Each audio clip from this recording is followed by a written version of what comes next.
Today, welcome to Financial Repression with George Gammon.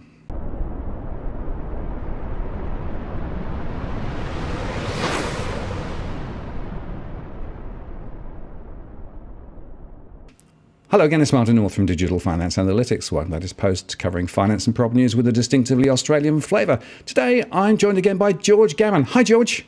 Hey, Martin. Thanks for having me back on, buddy. Can't wait to chat. It's always fun. The fact of the matter is, we are in a very interesting situation at the moment, and I just want to spend a bit of time with you today exploring some of those key concepts that you've been exploring on your channel, right? Because it seems to me that a lot of people are lost at the moment, right? There are so many sort of things going on, so many signals that are pushing in different directions, and what I want to try and do is explore some of these signals, right, and try and unpick what's really going on. And I want to start with the Fed. Overnight here in Australia, Jerome Powell was talking to the ECB and he said, look, inflation's going to go on for longer, right? But he's still saying it's transitory, right?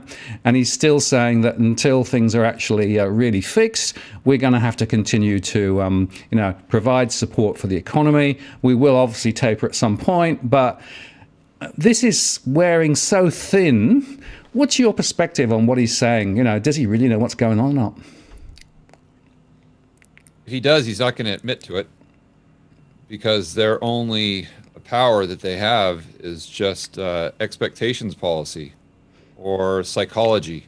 But going back to what you were saying earlier, I think it's so true, and it reminds me of a quote from Lenin. That was, there are decades when nothing happens, and then there are weeks where decades happen. Brilliant. I think we are living in a time right now where there are weeks that are going by that decades are happening, not only in Australia, but here in the United States. But going back to what the Fed was talking about specifically with inflation, or Jerome Powell, and I think he was up there kind of, playing the game with Janet Yellen, and they're going back, and a lot of what they said just didn't make sense if you have even a basic understanding of what's going on as far as the macro elements that are going on behind the scenes. But they talked about this inflation, and it's like everything else. Sure, it's transitory.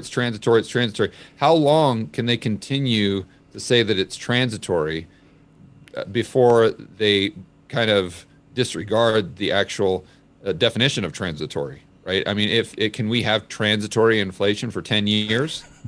At what point does it become permanent? When do we cross that line in the sand? And I think that's really the question that I would ask Jerome Powell right now.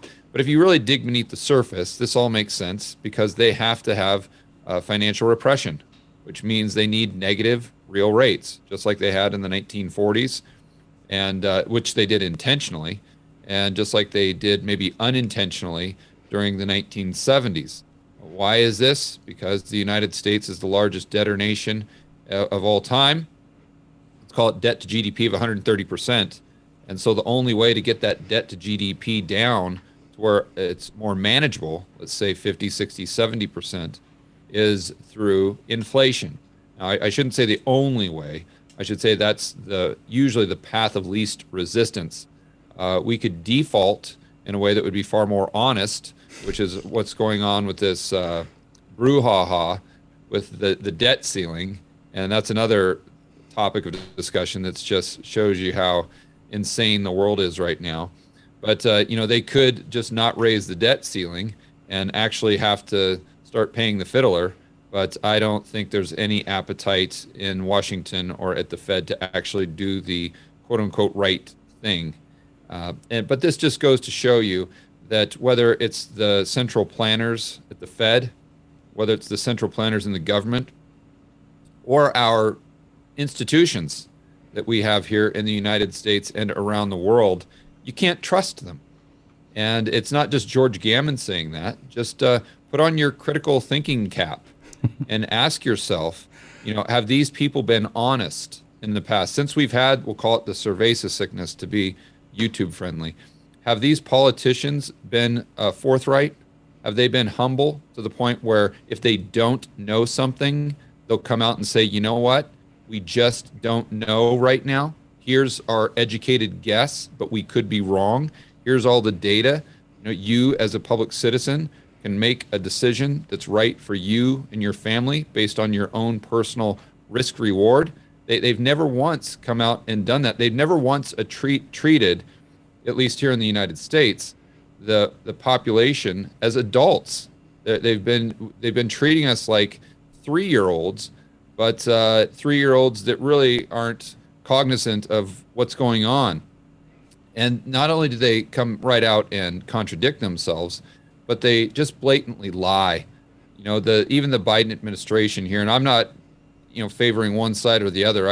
I dislike both parties equally, but they've come out and said that they've lied in the past because if they didn't lie, then the people wouldn't do what they wanted them to do. And we've seen that with institutions here in the United States, and I can't name any names here again to kind of keep it YouTube friendly, but I think most of your viewers and listeners, even if they're in Australia, will know exactly who I'm referring to, multiple people. So how far can you push that envelope, right? And at what point does it become like Stockholm syndrome, where people just have this irrational emotional connection with people who are lying to them, who are trying to manipulate them, and constantly contradict themselves and openly do it, right? And I think it's the exact same thing at the Fed. Look at what they did with ever since 2008. I mean, it goes back further than that, Martin, but let's just use 2008. The GFC is a good example.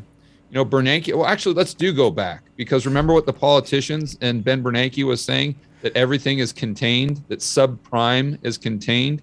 And those people like Chris Dodd and Barney Frank, those politicians here in the United States, while this whole bubble was bursting, they were saying that we needed to continue to lower the lending standards for housing, all in the name of quote unquote equality. When of course all of those poor and middle class that the politicians pushed into getting loans, and even if they were putting up a 1% or a 3% down payment, the bottom line, it was their entire life savings. And every one of those people got completely wiped out. Well, how are they held accountable for those actions? Well, the way they're held accountable here in the United States is those politicians, we just make them in charge of creating the Dodd-Frank bill to regulate the banks that, according to them, got us into the GFC, when in reality, it was the politicians. And I'm not saying that the banks weren't to blame there, but there was plenty of blame to go around. And that included those two politicians that, ironically enough, were put in charge of trying to clean up the mess that they themselves created. So then we go to Ben Bernanke saying that the mortgage crisis and subprime is contained. How did that one work out? And then he says that QE, when he starts that, and by the way, isn't it interesting that the arsonist is always the firefighter? Right? We got the Fed coming in and lowering rates, and the government pushing people, and then the banksters doing all these things. And all of a sudden, who are the people that are coming in to save the day? It's the Fed and the politicians that got us into this mess in the first place. But then Bernanke comes in and says, okay, we're doing QE, and it's going to be great. It's going to be temporary. No one's ever going to know that we did it, because we're going to do it for a year, and it's going to work so magnificently well that we'll be able to reduce the size of the balance sheet right back to the 800 billion where it started at the beginning of the GFC. And I'm talking about the Fed's balance sheet. Well, how did that work out? Well, then we got QE2, then we got QE3, and then they started to taper just a little bit, and the markets freak out. Jerome Powell does a complete 180. Oh, and by the way, let's not leave Yellen out of the mix here. Remember, she said that when the Fed was going to reduce the size of their balance sheet, it would be like watching paint dry. Remember that one? Yep. Like watching paint. Yeah, that's didn't turn out to be like watching paint dry at all. It turned out to be like watching a house of cards crumble right in front of your eyes. It was like watching a train wreck, a slow motion train wreck, when we saw what was happening to markets as a result of their tapering, which was supposed to be like watching paint dry. But so that was just chalk one other thing up to these central planners that contradict themselves, but often do so in a way that's just blatantly obvious when you look at it in hindsight, but yet we continue to put our 100% faith and confidence in these people that have given us no reason to trust them whatsoever. And now we've got Jerome Powell coming out, and let's remember that QE infinity is now at 120 billion per month. I'd love to hear what Ben Bernanke has to say about that. You know, if we could go back in a time machine to 2008, fast forward 12, 11 years, and that temporary program, again, let's define temporary. Is temporary the same as inflation being transitory? I guess they'd have the same definition there, wouldn't they, Martin? Because we're still in it, 12 years later. But then the central planner, meaning Jerome Powell, head of the Fed chair, is telling us that inflation is this, it's that, and we should continue to trust him. But yet a year and a half later, somehow inflation hasn't gone away. And even according to what he is saying, that it's remained annoyingly persistent. So, at one level, you can sit here and say, okay, well, is inflation transitory? Is it more permanent? But I think you've got to step back and zoom out and ask yourself, why on earth is the media and the general public taking anything they say at face value? Why are they putting their trust and confidence in the Federal Reserve and the politicians, or with the people that we have here in the United States that are in charge of these institutions? The only thing I can figure out is Stockholm syndrome. Well, it's very interesting. Mervyn King was the guy in charge of the Bank of England when QE was started in 2008, and he actually wrote a report quite recently in the House of Lords looking at quantitative easing in the UK, and he concluded, and the other people who actually looked at that concluded, that quantitative easing was not what was advertised it was doing. What it was doing was just driving the cost of government debt down. There's no evidence that it actually made any real impact on the real economy, et cetera, et cetera. So I think that's probably the first articulation of, somebody who was around at the start of QE saying, hang on a moment, it's gone off the rails, right? And just think about what QE is, because of course basically it's lifting the balances on one side, lifting the balances on the other side, issue. And then, of course, the money flows back via reverse repos into the central bank again. So it's all artificial, isn't it? It absolutely is. But at least that's one person that's coming out and admitting they got it wrong. I think that's a step in the right direction. If the people here in the United States or at the Fed would do the same thing, I think that, we would all be much better off. But I don't see them going down that path anytime soon. No, and you made the other point, which is one that I get very frustrated about. It's like the Federal Reserve or the other central bankers, they're almost regarded as godlike figures who have these tablets that they deliver every few weeks with the latest edict, right? And then you've got the journalists and the economists parsing their every word and trying to give nuance here and nuance there. It's like, but ask the hard questions. Nobody wants to ask the hard questions. Why is that? I think it's because there's this synergistic relationship between the media and the politicians. The media knows that the politicians get them clicks and views. And then the politicians know that they can increase their power, their clout, their notoriety through the media. And so the one hand doesn't want to fight the other. And I think that's what explains most of it. But, for a moment, I want to go back to the 1970s, because I think this further illustrates the point we were making there. And it's a story that not too many people know of. And it's a story of Arthur Burns, who was the Fed chair at the beginning of the 1970s, when here in the United States, we were having significant inflation. I think that we as students of economics today just have this idea that back in the 1970s, especially in the early 70s, that just everyone knew that inflation was going to be or was not going to be transitory. Everyone knew that inflation was going to be far more permanent. Um, but that wasn't the case. They were having the exact same debates in the early 1970s that we are having today. And oddly enough, the Federal Reserve under Arthur Burns was saying the exact same thing that the Federal Reserve under Jerome Powell is saying today. And that's that inflation was transitory. And you can go back and read the Fed minutes, but I read an article, and I wish I could remember the author's name, but if your viewers want, I'm sure they can Google it. I think it's called The Ghost of Arthur Burns, or it had something like that in the title. But the gentleman that wrote this worked under Arthur Burns at the Fed during this time. So maybe he was a young intern or something like that. So he got to see firsthand how they were handling this inflation problem. And maybe more importantly, this expectations policy, the manipulation of the psychology of the general public and the participants in the market. But initially, it was oil. So he said, okay, well, now I'm talking about the metrics that make up the CPI. He said, okay, well, this is going to solve itself because the cure for high prices are high prices, and this is just a supply chain issue, or this is just because of X, Y, Z. So when oil prices come down, inflation does. So you can't really consider that in the CPI because that's just temporary. So when you omit that, well, now all of a sudden we don't really have too much inflation. So you can imagine him saying this maybe in 1972.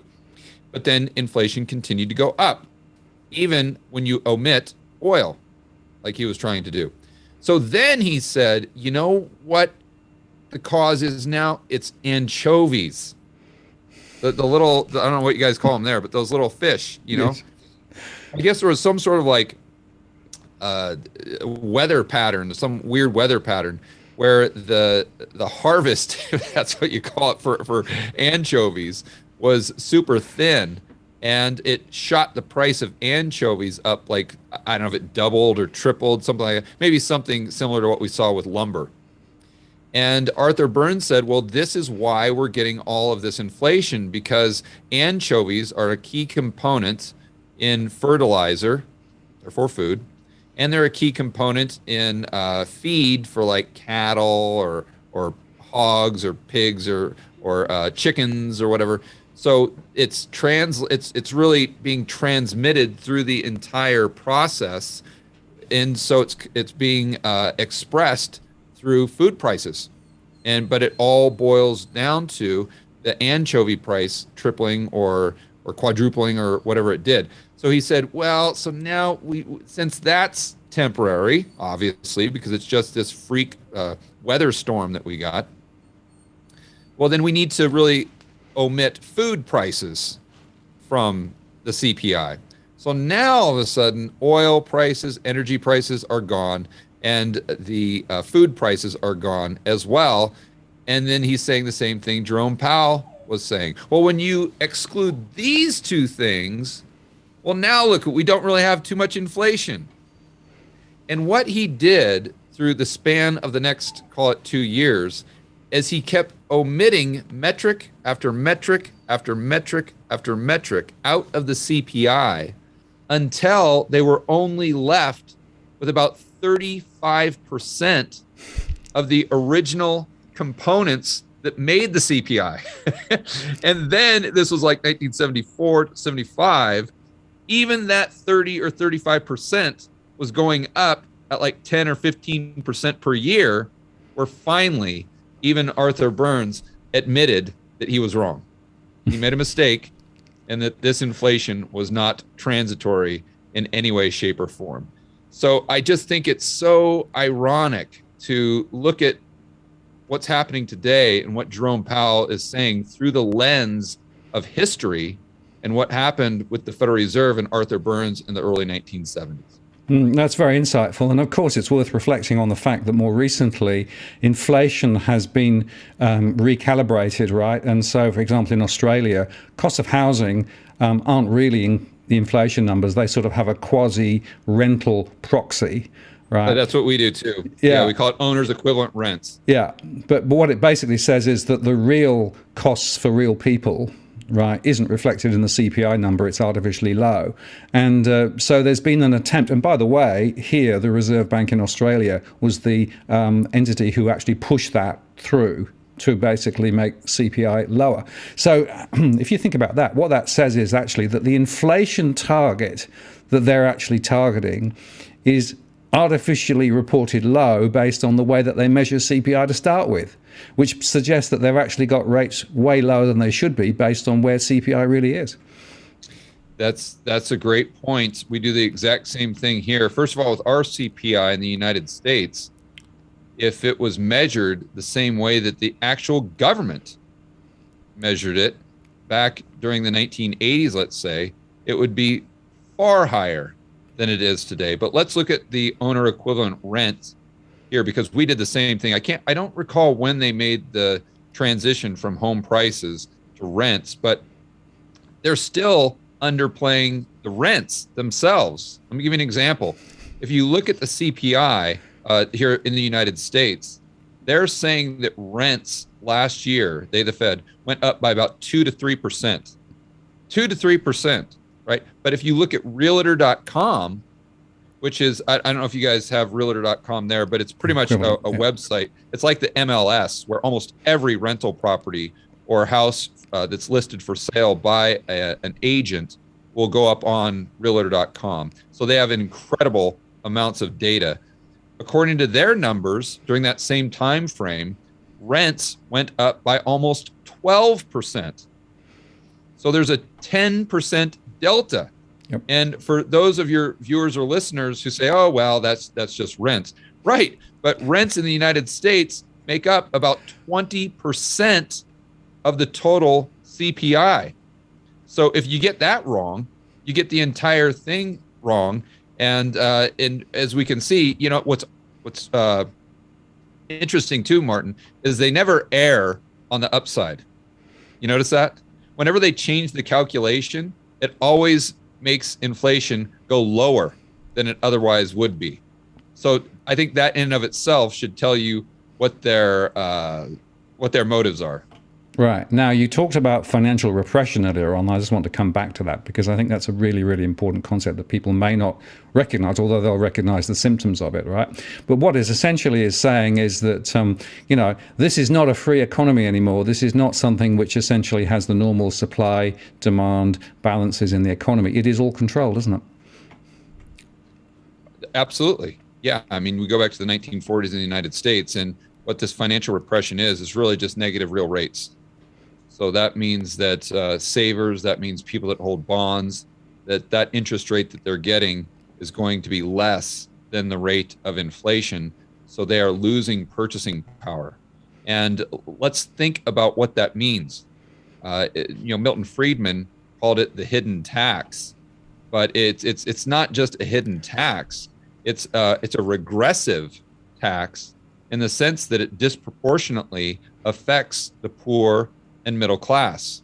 Not that they have a lot of the assets, but when you think about the percentage of their overall income that goes to housing, that goes to energy, that goes to food, if inflation is going up, they are really, really getting pinched. And so if the government or the Fed is creating this financial repression to create inflation, CPI going up, the cost of goods and services, then basically what they're doing is they're stealing purchasing power from the poor and middle class to pay for all the profligate spending that the politicians are doing in order to buy votes to get reelected to gain that power in the first place. Yeah, when you put it as boldly as that, you can see precisely the problem. And, you know, I keep coming back to the economy is not working for the bulk of people, right? So there is a small proportion who are doing extremely well, and particularly those who are in politics and in power and, you know, who have lots of property and those sorts of things. But most ordinary people are really up against it at the moment. I see that in my surveys. A lot of people saying, I don't understand what's happening because I've got no income growth, costs of living are rising, costs of accommodation, you know, mortgages are going up, etc. It is a very, very insidious process or set of processes, right? And then effectively the vote buying is aiming policies at those sufficiently large of a proportion of the total to get you re-elected, right? So this is, to my mind, all about staying in power, getting re-elected. It's not about setting a strategic future for the economy or the country or for businesses or anything. It's a purely practical, tactical, frankly, very insidious set of processes, right? Which is just about self-perpetuation. Yeah, and it just benefits the lobbyists and the self-interest groups, and the big corporations. Really, people look at the United States and think that we have free market capitalism here, and that couldn't be further from the truth. Now, it's not like we have straight up communism, but and we do have capitalism. I would admit to that. We do have capitalism. But what most people are missing in that equation is the phrase free market. Those two words are incredibly important. That is what we do not have in the United States, is free market capitalism. And the example I would give is the GFC. Or just look at what happened in 2020 during the symbiosis sickness. The Fed came out and bailed out everybody. And in the GFC, we bailed out all the banksters. That is not free market capitalism. That might be capitalism in the sense of private property rights and ownerships, but we're basically socializing the losses and we're privatizing the profits. No. In free market capitalism, there are no bailouts. In free market capitalism, we have something called Schumpeter's creative destruction. And that's where we allow businesses, even banks, to fail. But unfortunately, because the market has been so financialized, and what's interesting is this problem even goes back to Bretton Woods in 1944, if you want to talk about unintended consequences. Because if you really want to go down the rabbit hole with me, Martin, 1944, we had Bretton Woods. Well, there was a gentleman by the name of Triffin, and you got to give Keynes credit too, because Keynes pointed this out, that we would have this. He didn't call it Triffin's dilemma back then, but that's what we know it today, that if you have one nation that's in charge of the global reserve currency, that's going to be a problem, because they're not going to be able to run big enough trade deficits to get enough dollars out to the world to facilitate maximum growth for all of these other countries that are just as important. And in an effort to do so, we'll just completely hollow out our manufacturing base. And then at some point in time, like around 1971, that system will implode because all those foreigners with those green pieces of paper will want to redeem them for gold, and there's just not enough gold. You can pretty much get a run on the bank, which is what 1971 was all about. But what happened in the interim was a system sprung up out of necessity, and this was called the euro dollar system. So there wasn't enough dollars getting outside of the United States. So all of these banks, international banks, whether in Switzerland, the Cayman Islands, Hong Kong, or wherever they were at the time, they were able to create dollar-denominated debt or extend dollar-denominated credit. And they did so for liquidity, for growth, for all these foreign corporations. So that's how the market satisfied the need of having dollars to settle all of those transactions, especially when they went to the petrodollar in 1974. So this was something that sprung up out of the market. Now, the problem with that is that these banks in the Eurodollar system became responsible for creating the majority of dollars or dollar-denominated liquidity throughout the globe and for the global economy. And they really controlled the dollar monetary system far more than the Fed. And you and I, prior to recording, were talking about my discussion with Richard Werner, and we're both huge fans of Professor Werner.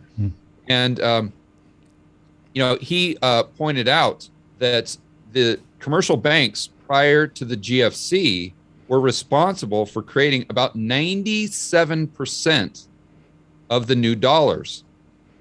And who else does great work on this is your fellow Australian, Steve Keen, who's another guy that I've interviewed. I think you have too, and he's just fantastic. I always call him the rebel economist He's standing for Parliament.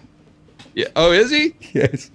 Good for Steve. So, but Steve points this out that prior to the GFC, especially, that we got into this system where the commercial banks were creating 97% of the dollars, and domestically that makes a lot of sense. But people don't recognize how important this euro-dollar system was to the overall operation of not just the domestic economy in the United States, but really the global economy. So why does this matter? Because the Fed realizes that they are not in control of the dollar. The government really, at the end of the day, isn't in control of the dollar. It's the commercial banks.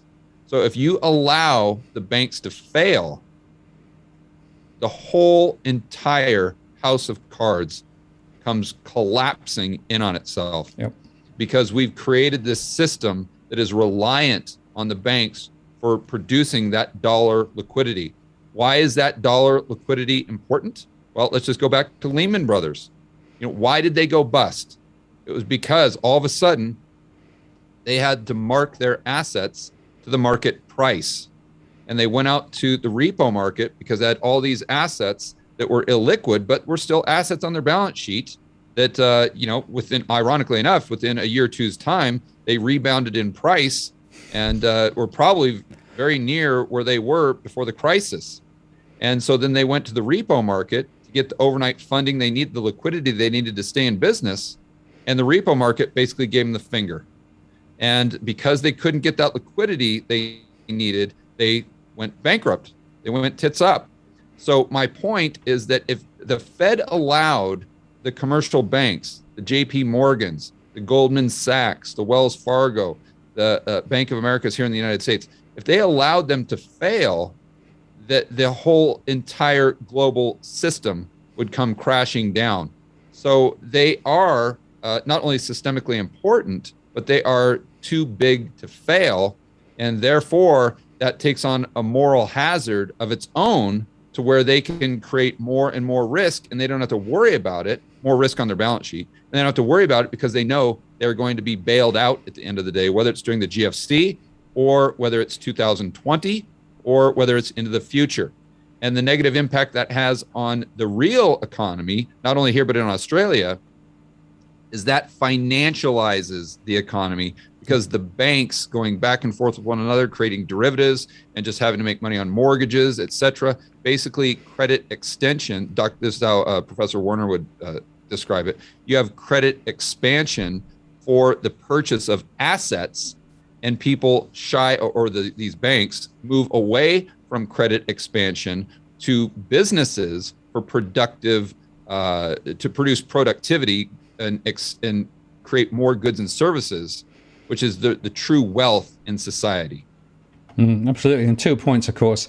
Ask who owns the Fed. Well, funnily enough, those large financial institutions are intrinsically involved in the ownership of the Fed, aren't they, firstly? And secondly, the fact of the matter is that you actually create more and more credit when you want it. I mean, that the point is commercial banks can create more credit whenever they want to. It's just an electronic entry, right? So they can go on lending if there are people who are willing to lend. And guess who is willing to borrow? Well, it's the financial sector relating to mortgages. So that's why we've seen this massive drift into more and more and more credit for mortgages, which drives house prices up. In Australia, the banks here have more than 60% of their total credit into the housing sector. And then, of course, again, that's another too big to fail. You can't possibly allow house prices to slide, because if you allowed house prices to slide, that would put pressure on the banks. The banks would then cascade and collapse, and that would create the financial crisis. So basically, you've got a too big to fail system created by the very process that actually drove credit in the first place. Yeah, and I think that in the past couple decades, how real estate, especially in the United States, Canada, and Australia, has become a massive systemic risk, to your point, for the overall economy. Unfortunately, here in the United States especially, I believe that not only is it the U.S. housing market, but it's also the stock market. Yep. So if you can imagine what would happen in Australia, as an example, if housing prices went down by 50% and stayed there. Just use that as a thought experiment. What would happen to the economy? I think the same thing would happen here in the United States if the stock market went down by 50 or 60% and stayed down, something similar to what we saw in Japan during the 1990s. Absolutely. And that takes me to the sort of the last chunk of this conversation, which what I call the value hook, the value lever. The point is, we know that stock market prices are way too high, probably against fundamentals. We know that house prices are way too high. So people are then trying to work out what that means in terms of what's the relative value of things. The US dollar, is it too high? Some people are saying, well, it's got to be gold because gold is that long-term point of value anchorage. I find it very complicated and difficult to try and explain to people. It's all in flux at the moment. There is no clear point of value anchor. But I don't know whether you see it the same way as I do. But that's what, there is no security. There's no safety in this. I completely agree. It's a house of mirrors, what we'd say in the United States. And you can't tell what's up. You can't tell what's down. You can't really determine the true price of anything. And I know for your viewers and listeners, that may sound kind of esoteric, but let me explain it this way, and I think it'll make a lot of sense. We have to understand what interest rates are, right? So interest rates are the price of money. That's a price, and those prices tell us a lot. That's what made the difference between communist Russia imploding and the system we had here in the United States. One of the big components there was the price signals and price discovery. Okay, so we understand that. What is the Federal Reserve doing and central banks? Well, they are manipulating the price of money. They're bringing that overnight rate all the way down to 0%, to the zero lower bound. So are we going to assume that if the Fed just stopped doing quantitative easing, if they sat back and said, you know what, we're not going to do anything, we're going to take our balance sheet back down to 800 billion, we're going to let rates just go to wherever they want to go? And I'd like to remind all your viewers that they went up to 10% in the repo market in 2019 in September. That should tell you where interest rates might want to go if it wasn't for the Fed. If they did that, then rates most likely would be far different. That is my point. And so we can safely conclude that the Fed is manhandling interest rates. They are artificial interest rates. Therefore, the price of money is artificial. We don't really know what the price of money is. But now let's take it another step. Well, the money is 1/2 of every single transaction. Right? If you go down to the local grocery store and buy a 2-liter bottle of Coca-Cola, if you go out and buy a car, if you go buy Bitcoin, if you buy gold, if you buy a barrel of oil, if you buy a home, well, you have to pay dollars or your local currency in order to get that good or service. You have to give them money for that. Well, if you can't determine the price of money, or if the price of money is artificial, then effectively every single price in the entire economy for everything is distorted, and you really truly don't know how much that can of Coke should cost. You don't know what gold should be. You don't know what housing should be, because the price of money itself is manipulated. Yeah, absolutely right. And that's the whole point, right? The manipulation is from soup to nuts, right?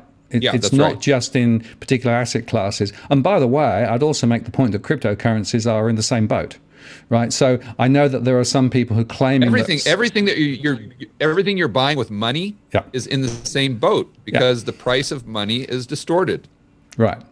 So then the next question which follows from that is, if we're in the situation where the value of nothing is clear, and the value, the value of everything is clear, the value of, the value of nothing is nothing as well. You've got no idea, right? Where does this take us ahead, right? Because it seems to me that we're in the situation now where we are not going to get out of this scot-free. One way or the other, this is going to actually end in tears. It's a question of which way the tears will be created. And there's an argument to say, well, maybe ultimately stock markets will see they've got no close and markets will crash, or we'll see that the tapering starts, or the tapering goes on and the dance just continues for a bit longer. And I guess the sort of the question behind the question is there an underlying intent, or is this just the cock-up theory of history in play?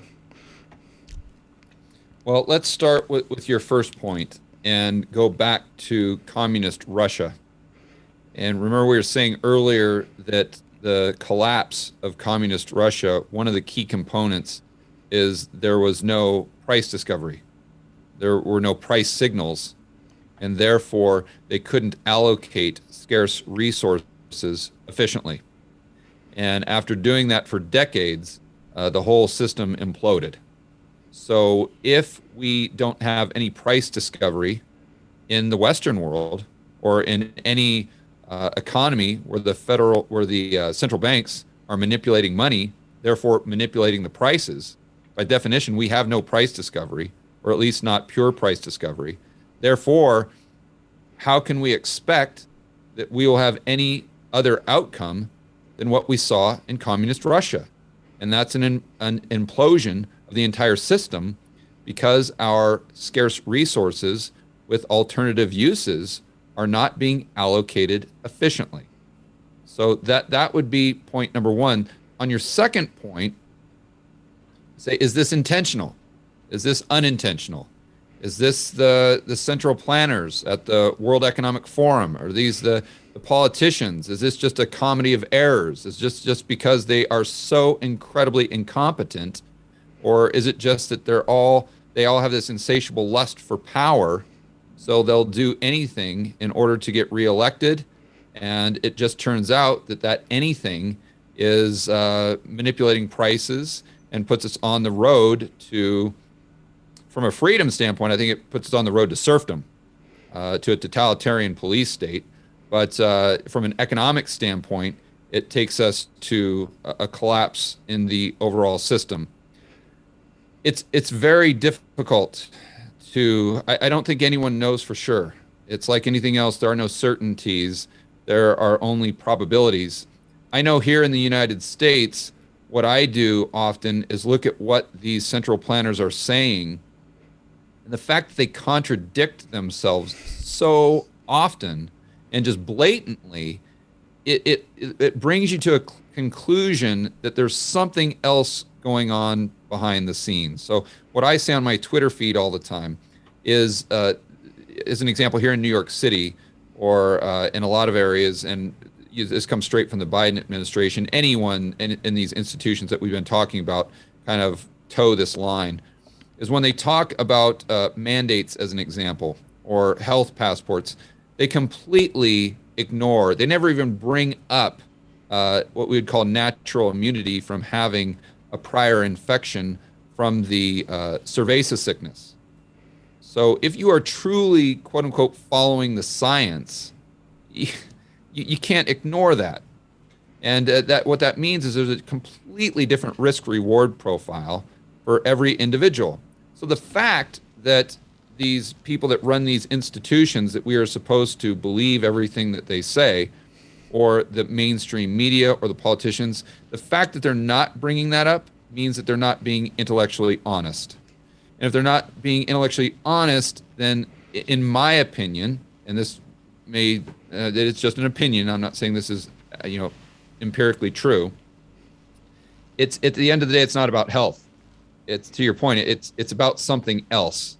So what is it? Is it just them taking advantage of a crisis?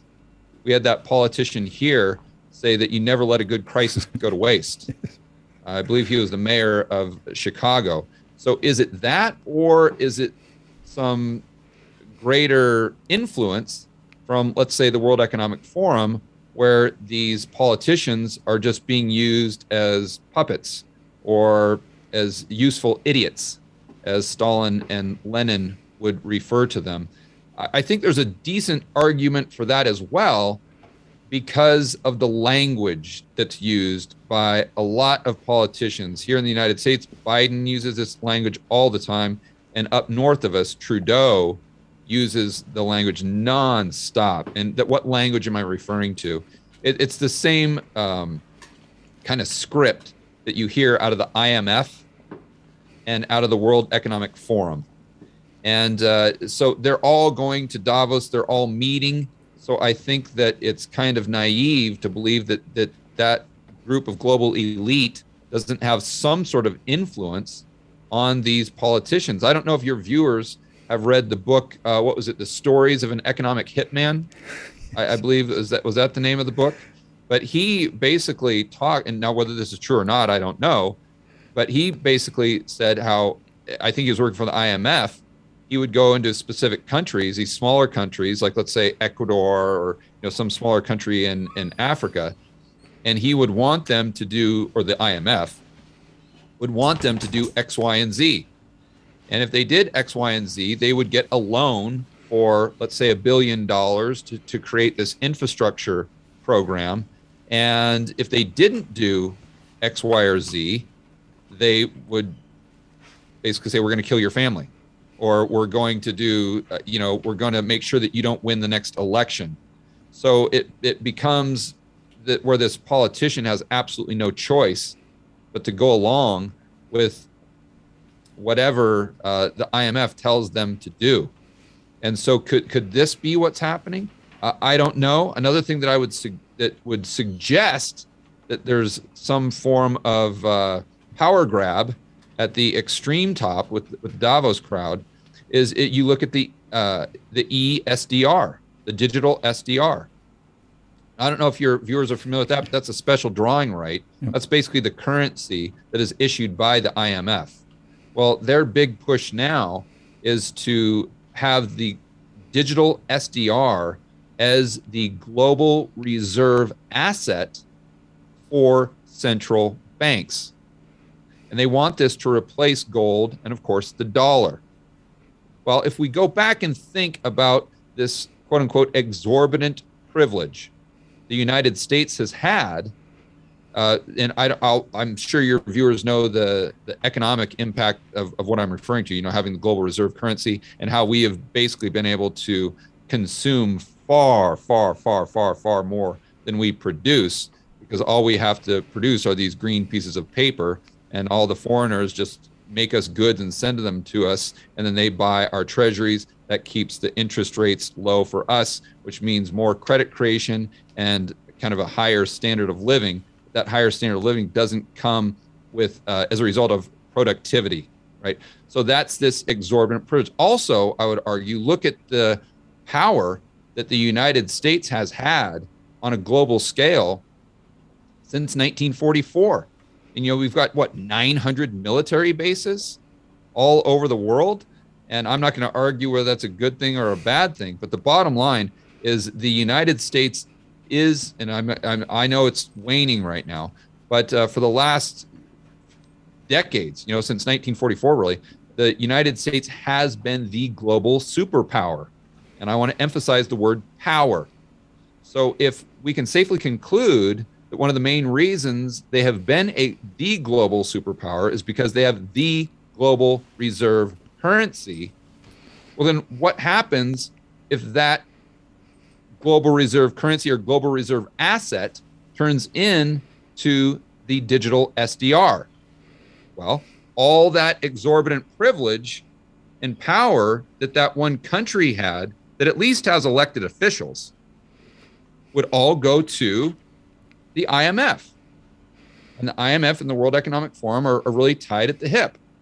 So I don't want to get too conspiratorial, but I do want to use common sense, and I want to use critical thinking. And when you use critical thinking, the conclusion that must be drawn is that the probability of this being, the motives being nefarious or authoritarian are far higher than zero. Mm. Well, it's interesting. As I say, cock up or something more. I think the something more story begins to hold more and more water, particularly when you start overlaying digital, global, and all of those things.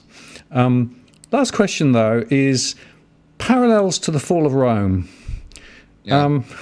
You made some interesting comments about that, and it might be worth just touching on those, because it seems to me that we have a situation where every advanced society eventually falls in on itself. Do you think we're close to that now? Yeah, because if you look at history going back, boy, to the Sumerians, we're talking about 7,000 BC, if my memory serves me right.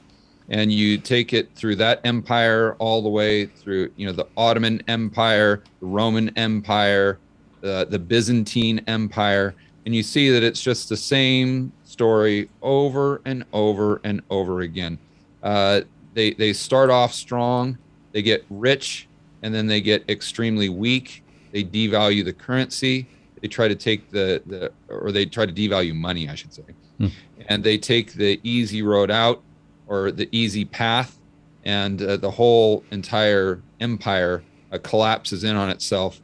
And to illustrate that, they have that saying, which I think is so powerful and just so true, that hard times create strong men, and strong men create good times. Good times create weak men, and weak men create hard times. And then you go right back into the cycle. And you saw it throughout all of the empires that I just mentioned. And I think that's exactly what we are seeing today in Western society. And so, what does that mean then for individuals trying to sort of, get up in the morning and go to work and deal with all of the, day-to-day frustrations of ordinary life, right? Because all of this stuff that we've been talking about for the last hour sounds highfalutin over there somewhere, but it does have immediate impacts on real people, doesn't it? Yeah, it does. I think for the average Joe and Jane, it's just, you have to recognize the government is going to do everything in their power to create inflation, consumer price inflation. I want to be clear, because there's, it's inflation where the value of the currency is going down relative to other currencies. Is it asset prices? I think they have to bail themselves out because they're so over levered. And the only way to get, let's use the United States as an example, because I'm very familiar with those numbers. They're at 130% debt to GDP. So in order to get that number down to something more manageable, let's say 60 or 70%, we have to have a 1970s here. And in order to do that, they've got to get permanent, consistent inflation, which is what I think the Fed actually wants. They're just not coming out and admitting it. They need that financial repression that you talked about at the beginning of the video.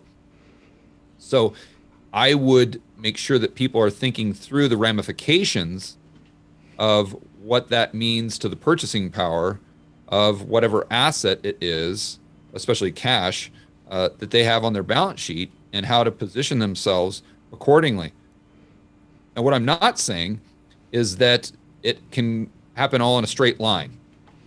Like we go from A to B just like this. What you see is it's always kind of up and down and up and down. And right now in the United States, it really depends on how those dollars are being created.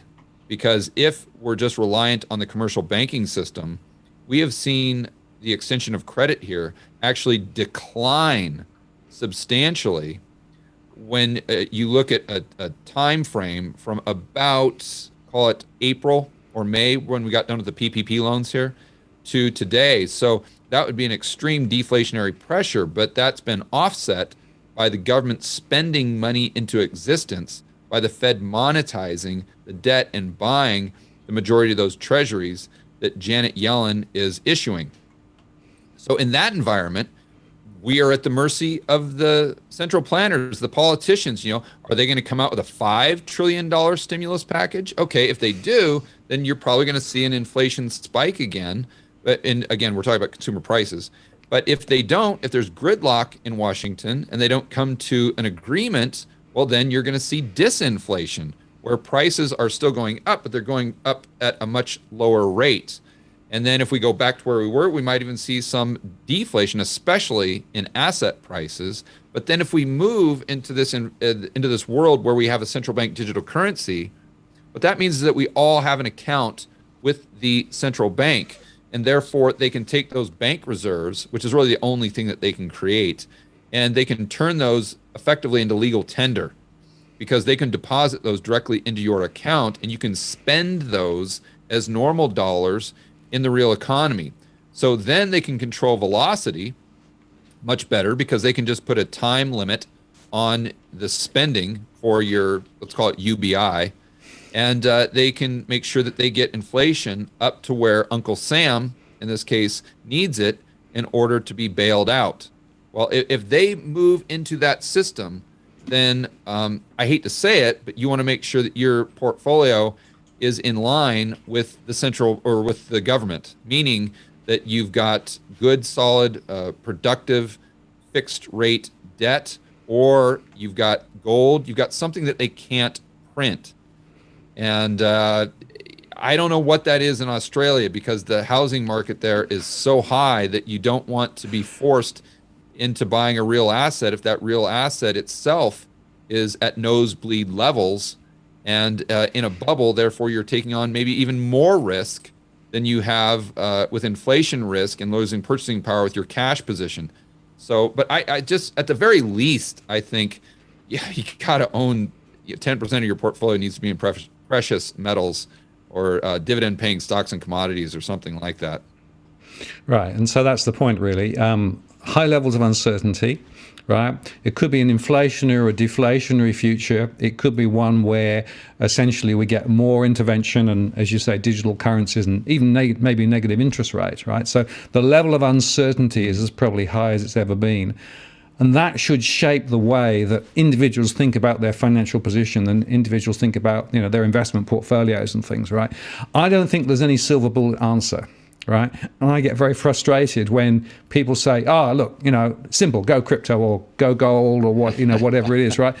They've all got things to sell, but I'm not sure that actually it really helps. And, hopefully this conversation, George, has helped people to understand why we're saying some of the things that we're saying in terms of the complexity that we're in at the moment, right? But the other point to make is complexity is important to understand, right? Because there's two attitudes. One is it's all too complicated, I'm just going to forget it and go off and do my normal things. The other is get to understand a bit more of this, because if you do understand a bit more what's going on, you'll make better decisions, won't you?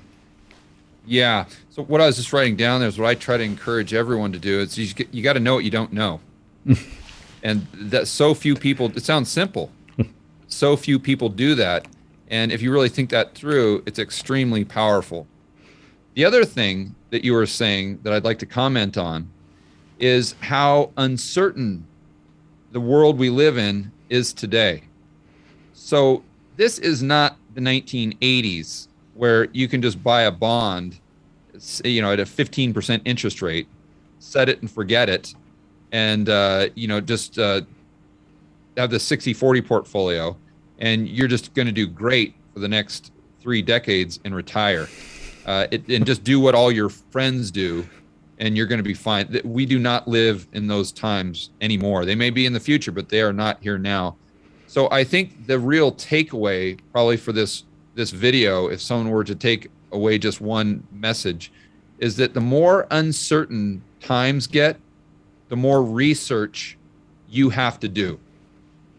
And it's not pleasant, it's not fair, but it is what it is. If you look around the world and you see all this uncertainty, that should tell you that you just need to do that much more research to be cognizant of the world around you so you can make better financial decisions for you and your family moving forward. Yeah, great advice, George. And, your channel, my channel, other channels out there are all about trying to tell people more about what's going on, not because we want to sell a particular solution, but to help people make better decisions, make more adult decisions, going back to that child-adult thing, right? Because frankly, mainstream media is all treating us like kids. Now is the time to really understand. George, if people want to find out more about you, where do they go?